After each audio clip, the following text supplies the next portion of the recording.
嗱，中午嘅同你哋好啊！咁呢段片咧處理2324嘅 second exam，咁講解嘅咧係最後嗰4題，都係 based on 咧做過嘅嗰一屆嘅同學比較多漏洞嘅嘢啦。1至15題咧其實幾 OK 嘅喺佢哋嗰年啊，咁唔知你哋係咪啦？咁自己對啦，如果真係1至15有唔識就再出聲啦。我哋由第16題講起，成個 section B 都係比較攞命嘅，睇當年嘅表現。好啦，第15題就自己問啦，16就開波啦。你見到答案係咁嘅，我覺得難係難在 part B 咯，part A 都係正常嘅問法啦，即係而家有3類人，5個會計，4個文員，7個秘書咁，我而家要有個4人小組去組成，咁呢度夾埋有16個人，我哋揀4個，所以。當然個 order 係冇所謂啦，個 group 嘅唔同，所謂 different groups 同個人揀出嚟嘅次序無關，所以係用 C 啦。所以分母永遠都係16C4嘅，無論一陣講乜嘢咧，個分母都係16C4嘅啦。呢個第一點啦。好啦，第二跟住翻 part A 啦，然後佢話 at least 要有兩個乜鬼啊？哦，兩個會計，至少有兩個會計，咁即係。可以係2個，可以係3個，可以係4個啦，係咪？2、3、4啦。咁即係喺5個會計裏邊，可以揀2個就5C2，3個就5C3，4個就5C4，但係未齊噶嘛。譬如5C2揀咗2個，咁仲爭2個人噶嘛，咁咪而家剩翻11個就揀翻2個咯，係咪？所以咪出到呢嚿咯。5C3剩翻喺11個度揀1個咯，所以咪11C1咯。咁5C4已經齊晒啦，所以就搞掂啦。咁呢個咪就係 what do you want 嘅問題咯。下邊係 what to do。好啦，A part 講完啦，B part 咧係講緊 conditional probability。呢個係一個 event，個 work group include at least 2 accountant。呢個叫 A，OK。然後揾咩 probability 咧？個 work group include at least 1 secretary，呢個叫 B。其實個格式咧喺 part B 就係揾 PB given A。如果你仲記得嘅話咧，好明顯 conditional probability 一定係玩呢個啦，係咪？而家揾 B 嘅 probability given A 出現咗，咁條式就係咁咯。咁 A 出現 work group include at least 2 accountant，基本上同 A part 一樣，即係話 A part 嘅答案就係 PA，所以擺落嚟呢個位。That's why 你見到呢度有19分，其實個 M 分係其中一 part 係識擺 A part 答案做分母啦。好啦，成個 part B 最難嘅應該係呢個位啦。PA and B 即係咩啊？即係話而家喺呢堆人揀4個出嚟，要2件事都要同時發生。邊2件事啊？嗰4個人至少有2個 accountant，同埋至少有1個 secretary。至少有2個 accountant，我哋咁樣分析下，不如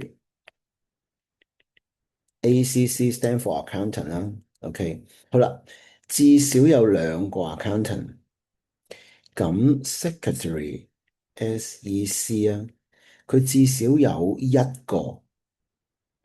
如果你啱啱最低要求滿足晒，咁你應該仲要喺 clerk 嗰度揀1個出嚟。係咪？但係聰明嘅你應該諗到，keep 住有2個 accountant，我可以唔揀 clerk 噶嘛，剩翻嗰2個我可以揀晒 secretary 噶嘛。其實喺度做緊咩咧？喺度數緊啲 case 啊，咁咪湊夠4個人咯，係咪？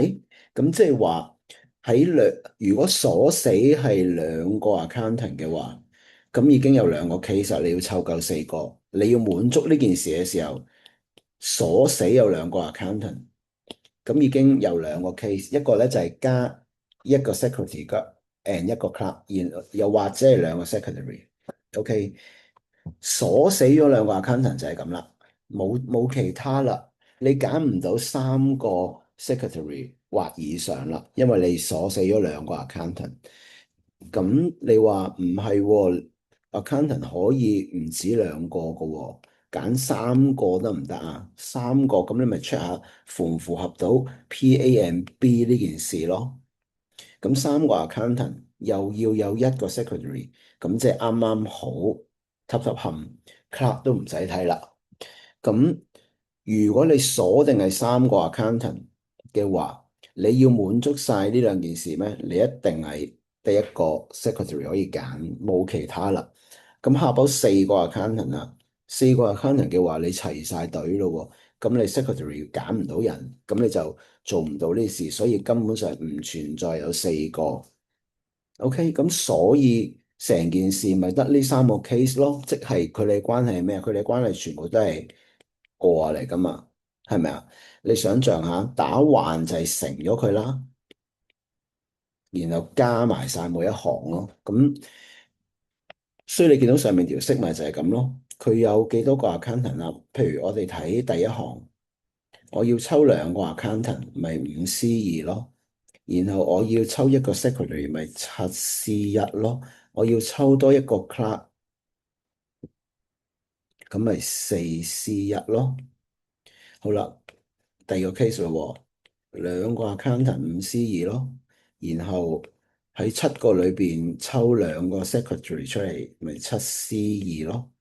OK，咁所以第一個 case 咪呢個乘呢個乘呢個，再第二個 case 呢個乘呢個，咪就係呢批嘢咯。咁最後你都睇得明呢度係呢件事啦，唔寫啦。咁頭先 over 呢個 A part 一早講咗啦，最後16 over 19，OK 呢個第16題。好啦，到第17題，第17題係 co-join 嘅題目，不過呢題都算幾淺噶啦。係咪好淺咧？我都唔識答。嗯，有少少要動腦筋啦。不過講緊一個 moving point 同一條線同一個固定點嘅距離，其實都知道一定係走 parabola 噶啦，係咪？真係你係咪啊？背咗佢啦。咁條線喺上面，個點喺下邊，個 parabola 就一定係一個 open downward 啦。咁你唔知都唔緊要，你咪叻個 moving point 個 x y 出嚟，令到呢個條件成立咯，係咪？即係話對於任何一點 x y，佢同呢條 horizontal line 嚟噶嘛，佢嘅距離就係佢個 y coordinate 相差啦，係咪？所以就係三減 y 又得，y 減三又得，冇所謂。一陣你會 square 咗佢嘅。咁點解會 square？因為剩翻個距離係一個 distance formula，所以你要處理個 square root，你要 square 咗佢先 cancel 到個 square root。所以最後無論 y 減三定係三減 y，你都係得出呢一行。而最後你望下個 y 平方冇咗，其實得翻 y 嘅 term 同 x square 嘅嘢嘅時候，咁一定係 parabola 啦，因為 y 等於 ax square 加 bx 加 c 呢個 form 嚟噶嘛，係咪？咁即係話個 parabola 係咁咯，記唔得？佢一定穿過呢個位噶嘛，係咪？咁彎落去咯，無論去到邊，兩個距離都一樣嘅，無論去到邊，兩個距離都一樣嘅。OK，大概係咁啦。如果你畫圖，應該係咁樣處理咯。咁 A part 講完啦，B part 咧就仲簡單。如果你齋揾，即係你明個故事咧，你就可以利用幅圖去了解到啦。好啦，佢講緊咩咧？佢話有條 L1 嘅線，佢嘅 y-intercept 同個 slope 分別係咁，其實即係變相俾咗你啦。即係要你識得寫 L1 嘅 equation 啦，有個 L1 嘅 equation，我唔知佢係點。頭先呢個上一 part 揾出嚟呢個叫 tau，而家佢話呢個 L1 咧唔知點樣啦。總之有條咁嘅線叫 L1，佢 cut 呢個 parabola 或者 tau 呢條 curve 係 A、B 兩點，佢問嘅係 midpoint 嘅坐標 in terms of m。咁你可能去諗，咁一定係要解交點啦，係咪？解交點即係將直線嘅嘢代落 parabola 度啦。但係你一望你就知有個 M 喺度搞唔掂喎咁。但係都試下先啦，都 put 入去先啦。put 入去嘅話，其實你製造咗一條 quadratic equation 係愛嚟做咩㗎？愛嚟揾，如果你個 m 知道嘅話，你係好容易揾到 ab 嘅。但係你而家唔知道個 m 係乜，咁你點樣揾到 ab 啊？其實唔使揾啦，因為 midpoint 根本就唔需要 solve 出嚟嘅。記唔記得 midpoint 點話？midpoint 係將如果呢個係 x 一 y 一，呢個係 x 二 y 二，咁呢個位就係 x 一加 x 二 over 二，y 坐標就係 y 一加 y 二 over 二啊嘛，係加埋除二啊嘛，係咪？咁即係話呢度 soft 出嚟，佢個 root 一定係 x 一 x 二嚟嘅。我點樣知道由一條 equation 嘅 root x 一 x 二揾到佢哋 sum of root 嘅一半啊？你聽到我講咩未啊？x 一加 x 二咪就係 sum of root 嘅一半咯，sum of root 嘅一半你都睇晒啦，咪負 b over 二 a 嘅故事咯，係咪？呢個咪負 b over 二 a 咯，OK，負 b 咪負 m 咯，二 a 咪二乘16分之一咯。係咪？咁咪負八 m 咯。你最後發覺嗰個 parabola AB 嘅 x 座 midpoint 嘅 x 座標就係負八 m。咁你點樣揾到 y 座標啊？唔好傻啦，佢呢個 midpoint 一定拉 on L1 噶嘛。你代翻個負八 m 落嚟，你咪計到個 y 咯。係咪？所以 B 一其實係一件咁嘅事，所以記住啦，揾 midpoint 揾交點嘅 midpoint 咧，一定係用負 B over 二 A 嘅。呢個咧喺拔尖班咧，有堆人已經學識。我希望咧，全部睇片嘅人咧都學埋呢一招啦，直情記咗佢啦。如果揾個 intersection point 嘅 midpoint，一定係玩嗰條代咗入去嗰條 quadratic equation 嘅 sum of root 嘅一半去做嘅，一定係咁諗，冇第二個方法，你冇得 soft 到個交點出嚟。好啦，跟住到第二啦，第二就簡單到爆啦。你跟翻呢幅圖啊，係咪？好啦，我當真係咁啊，A、B，頭先你咪揾到個 midpoint 嘅。我當呢個 midpoint 做 M，咁而家話 Q 係另一個 moving point，呢個 moving point 點㗎？同 AB 保持固定距離，咁你個做咗好多次啦。同兩個固定點保持固定距離，即係走嗰兩個固定點嗰條線嘅 perpendicular bisector 啦。咁換句話說，即係頭先講嗰個 midpoint 一定係 Q，一定會穿過佢啦，係咪？咁仲要同 AB 垂直咯。咁點樣揾個 equation 啊？你有一點，你有一點 M 點，你有冇佢嘅 slope 啊？請問，如果你知道係垂直，咁我點知 L1 個 slope 係咩啊？L1 個 slope 咪俾咗你咯。所以佢呢條 moving point Q 嘅 slope 咪就係負一 over M 咯。所以你明個答案咪咁嚟咯，係咪？咪咁樣 set up 條 equation 咯，係咪？呢個係嗰個 midpoint 個坐標 A。B 佢個 midpoint 就係頭先上一 part 個答案，佢要走呢條路，咁所以咪 slope 乘埋對於負一咯，最後答案都擺靚個位啫，ax 加 by 加 c 等於零嘅 form 啫，係咪？冇因為有個 m 喺度亂晒龍，唔知點算，唔知做緊乜嘢，得唔得？其實嚴格嚟講，唔使畫圖都可以識晒嘅。不過畫咗圖，我一路用圖去解，希望就幫到你清楚呢件事啦。這是17、18啦，3D 出稿，3D 出稿係難嘅。咁啊，難係難在 B2咯。你識做 A 同 B1都幾應該㗎，對唔住啊，希望你做到 A 同 B1，咁都幾好啊。你8分攞到4分係咪？我哋喳喳臨對咗佢先。好啦，A part 基本上咧係睇，留心人哋講清楚係邊個 figure，基本上唔使睇呢個住嘅。好啦，題目嘅嘢只係畫晒落去啦，我唔重複啦。好啦，咁點揾 CD 啊？咁 CD 係呢條邊，咁邊個三角形 soft 到啊？CD 一係咧就嗱，你做嘅時候應該冇呢啲嘅，係啦，應該係咁嘅。咁邊個三角形 soft 到啊？似乎呢個仲有個80啊，對唔住，AC 係80，似乎得呢個三角形 soft 到啊，係咪？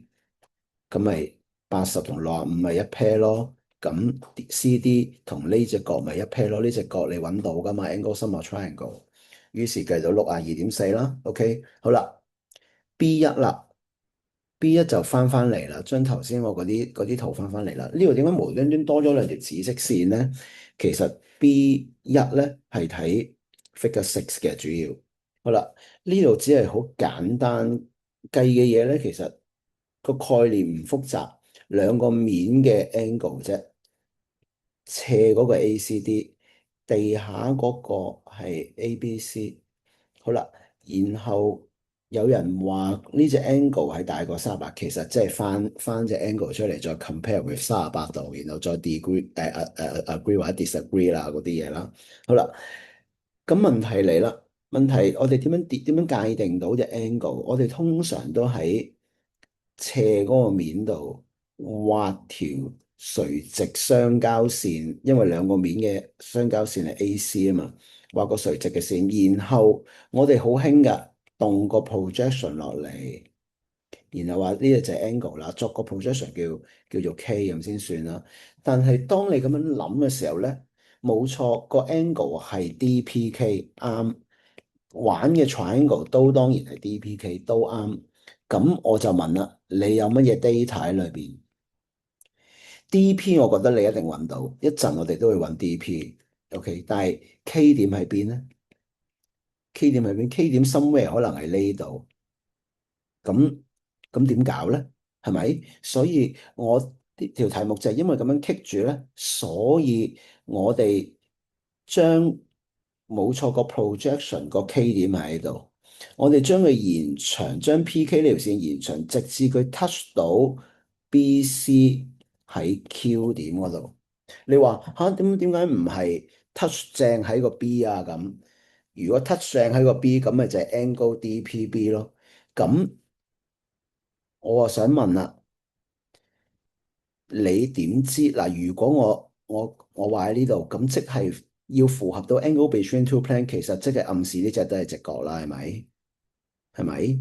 要咁樣先係 angle between two plane 噶嘛？又或者你動一個垂直落嚟，然後揾個 projection，自然就做到呢個垂直噶嘛？係咪啊？呢個係 theorem of three perpendiculars 嘅故事啊嘛，希望你仲記得啦。但係個關鍵係你點知要做到呢個垂直？呢條線會去到 B 呢？係咪一定嘅呢？咁即係就問緊，如果我由你睇翻個平面接之前，我畫呢條線，其實即係要畫條咁嘅線啦，係咪？我畫條由 D 點畫去垂直 AC 相交於 P，咪就係呢件事咯，係咪？好啦，當我延長呢條線，我要 keep 住垂直，keep 住呢個直角，因為我要保住呢個直角。咁我一路行一路行，你係咪確保佢會連到去 B 啊？咁即係話，如果你直接連埋 DB，係咪真係90度呢？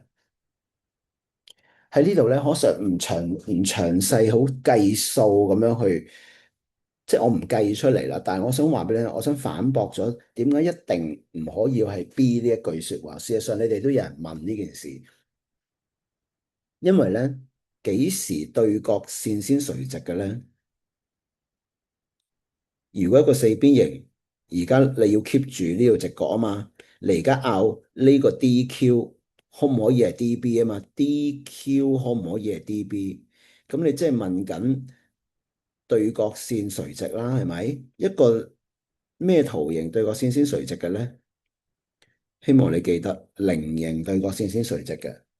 咁即係話，究竟呢個 quadrilateral 係咪一個 rhombus？亦即係問緊呢四條邊係咪一樣？其實頭先咧，你咪 solve 到呢個 triangle 嘅，你咪你咪你咪求到 CD 嘅。咁 CD 同 BC 一樣啦，係咪？嗱，兩條邊一樣咯，四條邊係咪一樣？其實唔該你 check 下 AD 啊，AD 唔係62.4，AD 並不是62.4。根本你都唔使揾 AB。既然呢個唔係菱形嘅話咧，我哋不能夠說服我要保持住一隻直角，佢會連到去 B 咯，係唔可能嘅。That's why 我就要揾另一點啦。頭先因為呢個 projection 冇資訊，我好難揾到呢隻角。其實都係呢隻角，不過我 instead of 揾 angle DPK，我就揾 angle DPQ 啦，亦都用 triangle DPQ 去處理啦。OK，咁即係話我要揾個 angle between two plane，我就要 solve 到呢個 triangle。OK，以下落嚟就係逐一逐一去拆解點樣 solve 呢個 triangle，每個位都有好多嘢學，請留心聽啦。我覺得你最難都係搞唔掂呢三條邊咯。你要揾到呢三條邊，你就自然用 cosine formula 揾到啦。好啦，其中最容易揾嘅一號邊同二號邊。因為你只需要望翻過嚟，你就明 DP 頭先解咗啦。我繼續延長呢條線，其實咪就係 PQ 咯，係咪？咁點揾啊？咁多正嘢，你有冇諗過點解呢個冇用過嘅？點解呢個冇用過嘅？即係 BC 又係62.4啫，冇用嘅。50度頭先都冇用過嘅。咁好啦，嚟咯喎，我哋先處理咗 BCD 先。點解可常唔講 BCD 啊？咁因為個主角係計呢條，其實 BCD 係一個最大嘅 hints 去讓你諗。好啦，以下開估咯喎，BCD 咁即係 triangle BCD 啦。咁 BC 你有冇啊？BC 你有啊嘛，因為 BC 等於 CD 啊嘛。BC 你有，咁 CD 你有冇啊？CD 你啱啱揾咗。其實兩條邊一樣長嘅，咁 BD 係40，that's why 佢俾咗個40嚟咯，所以 B1一啲都唔難，就係咁解啦。好啦，但係點解我話呢個係 hint 啊？嚟咯喎，翻去頭先 B2嗰題咯喎，我哋萬事俱備啦，先睇最容易嘅第一條邊，你睇個立體又好，睇個平面又好，其實都好容易揾嘅。頭先我話你揾到 AD 啦，係咪？咁你有好多辦法嘅，其實呢度全部三角形你都 solve 到嘅。我想話你望下係咪直角嚟噶嘛？你有 CD，其實淨係望呢三樣嘢，AP 就係 CD 乘 sin 70度啦。你望下呢個三角形係咪啊？DP 等於 CD 乘 sin 70度，OK，咁就揾到 DP 咯喎。你複雜啲，你咪走上嚟揾咯，唔嘥時間啦。咁點解揾呢個啊？同一招啫嘛。你揾到同一個三個人揾到 DP，係咪都揾到 CP 啊？係咪啊？CP 應該等於 CD 乘 cos 70度啦。你有 CD 乘 cos 70度，然後帶上嚟，即係你有呢個三個人啦。呢個係 CP 乘 cos 70度，呢個係50度。哇，做乜鬼嗰支筆？再嚟個，嚟個話對唔住。而家係咁，呢個50度，呢個點計話？呢個係 CD 乘 cos 70度。你想揾 PQ 啊嘛？只要再將呢個乘 tangent 50度，咪就係 PQ 咯，係咪？咁所以 PD、PQ 都揾到啦。你望下最快揾到嘅就係呢兩樣嘢啦。咁至於第三個最難搞、最新鮮、最陌生啊，對唔住，最陌生嗰個 Q 點，呢個 QD 點揾呢？QD 唔能夠用喺平面嗰度揾啦，因為 D 點喐咗，所以一定要喺立體嗰度揾。當去到棘住咗喺度嘅時候，你就問下自己，剛才做嘅嘢幫緊你啲乜嘢？頭先嗱，而家你係想揾 DQ 係乜嘢啊嘛？係咪？頭先你係揾到呢隻角噶喎，係咪啊？咁其實係咪一個好大嘅 hint？係利用 triangle CDQ 幫你揾 DQ 啊？點幫你揾 DQ 啊？只要你揾到3號任務嘅 CD，4號任務嘅 CQ 加埋中間呢個夾角，你就可以用 cosine formula 揾到 DQ。好啦，咁於是就望下 CD 同 CQ 點揾咯喎。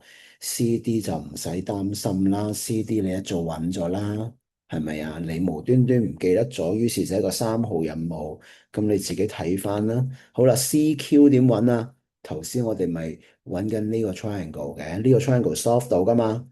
呢條記唔記得啊？呢條係 CD 乘 cosine 70度啊嘛。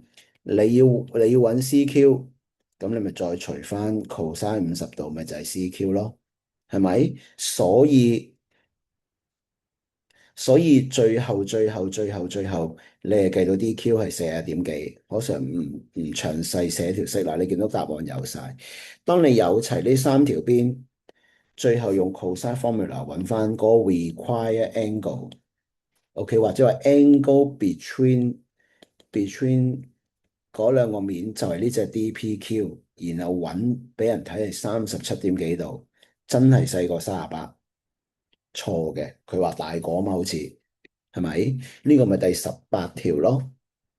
好啦，最後啦，反而第19條係幾容易嘅喎，我覺得嗱，provide 得你啲 equation 揾啱晒啦，我哋就講呢啲 equation 先啦。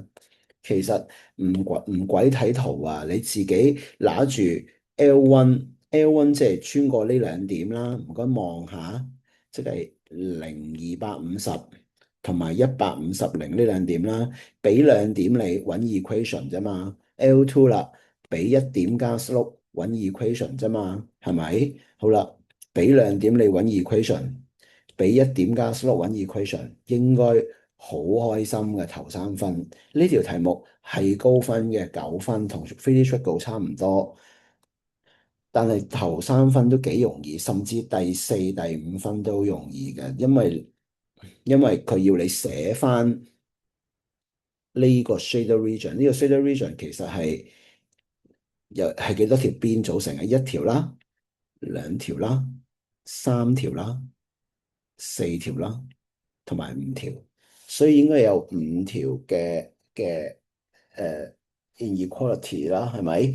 咁 x 大過等於零，y 大等於零，呢啲一早知啦。咁剩翻嘅係咪就係你揾嘅 L1、L2 同題目俾嘅 L3嘅事咯？OK，L3 係呢條橙色線嚟嘅，你認下啦。我個 marking 盡量俾你睇得清楚啲。L2 就係綠色，L1 就係粉紅色，L3 就係橙色。呢呢橛就係呢橛位就係 L3 有關啦，係咪？00係要嘅，咁所以 x 加2y 細過等於240。呢一橛係綠色嘅嘢就關 L2 事啦，00嗰邊係要嘅，3x 加 4y 所以細過或等於520。同樣地，剩翻一橛就係 L1 嗰橛啦，係咪？唔講啦，最後答案係咁。萬事俱備啦，剩翻落嚟先係真正文字題。呢啲文字題你有做功課，有做齊硬皮簿嘅，應該一啲都唔難嘅。講緊要做幾多件 jacket 啦，係咪？X 同 Y 分別就係 A、B 兩款 jacket 嘅數目。每做一件 jacket 咧，要用唔同嘅物料，nylon 啦、polyester 啦同埋 wool 啦等等。如是者每款 A 同 B 都有唔同 unit 嘅物料需要用。你都估到啦，間工廠嘅物料就唔係無止境供應嘅，有限嘅。nylon 得600個單位，polyester 得520，wool 得240，所以計埋，你要一定係有限嘅材料做最多嘅，賺最多嘅錢啦。OK，咁佢最後都俾埋啦，每賣一件 A 同 B 係400同450蚊，然後佢話個 profit 可以去到7萬蚊咁勁。咁其實要你揾個 maximum profit 咯，係咪？咁第一件事一定係將呢紮要求寫翻晒出嚟啦，係咪？X 同 Y 自己叻，應該唔難嘅，跟翻晒書嘅筆記去做嘅啫。關鍵就係你熟唔熟啦。呢個係 nylon，呢個係 polyester，呢個係烏，基本上同你上一 part 嘅嗰啲 constraint 係一模一樣嘅頭三條。至於第四、第五條係講緊幾多件 jacket，所以就冇得就咁 x 大過等於零，y 大過等於零啦。呢個嘢其實每個位我哋 touch 過都係考翻晒，就係咁解啦。OK，所以每一個位都諗清楚，尤其是最尾 x 同 y 就咁要係大過或等於零，定係一定要係 integer 咧？咁呢度一定要係 integer 啦。亦都因為咁咧，推線似乎都冇得避啦。不過個 marking 你話點解會可以代點嘅咁？咁我哋望下嗰幾個交點，頭先咪話係一個五邊形，五邊形有呢五個交點，五個交叉，分別係呢啲坐標啦。